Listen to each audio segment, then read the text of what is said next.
The moment I gave money to him, Pandeyji said, "These are fraud peoples, and we should be careful while giving them. They exploit our emotions and make us fool." I replied to him, "You are absolutely right. I used to do same before, but one incident changed my entire perception." One regular day, I was going to my office.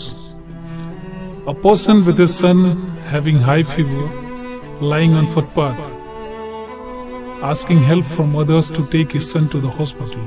He was asking taxi fare in the name of God. Sometimes he grabs hands of a person walking beside, begging to save his son's life by giving taxi fare. Sometimes he tries to stop moving car and runs behind and asks him to take his son to hospital. Some stop, some don't. Those who stops, they just stares and scold him. They all teach them to do some work and leaves him. As I was parking my car, he looks at me. He came in front of my car. As I stopped, he started banging my window. As soon as I opened my window, he grabs my hand. He started begging, "Please save my child, for God's sake. My son is very ill. He has high fever. At least you come down and see. Then you will believe. If you will give, then maybe others also believe and come for help." But I was also thinking as others. I also advised him to work and earn, saying, "Those who work and earn, they are friend of God." I too moved on saying, "They think we are stupids."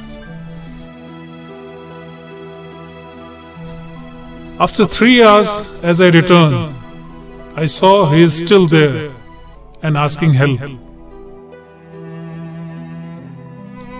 Now he was sitting with his son. He was crying like a madman. His son was dead, and now he was asking help for the funeral of his child. I stopped my car, went out, and took a glance of his dead son. The innocent boy has lost his life. I got goosebumps in pain. Whatever was there in my pocket, I just gave to him. I just turned my face so that he can't see me. I wanted to run from there as some ghosts are chasing me. When I reached office, I was very much disturbed. As if I was having fever. I can't concentrate on my work. I cancelled all my meetings of that day. Now I also wanted to feel the pain of that child.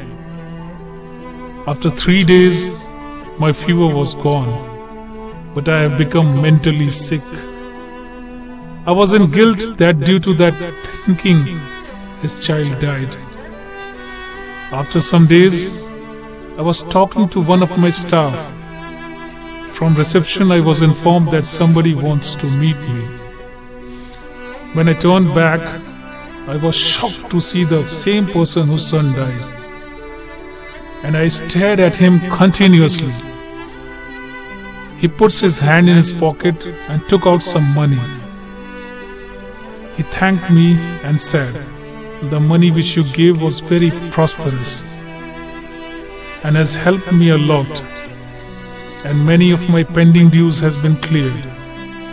After all expenses, some money has been left, and some money I have added by borrowing someone. Please accept this. Rest I will return soon." I strictly rejected him of accepting money and requested him to keep money with himself.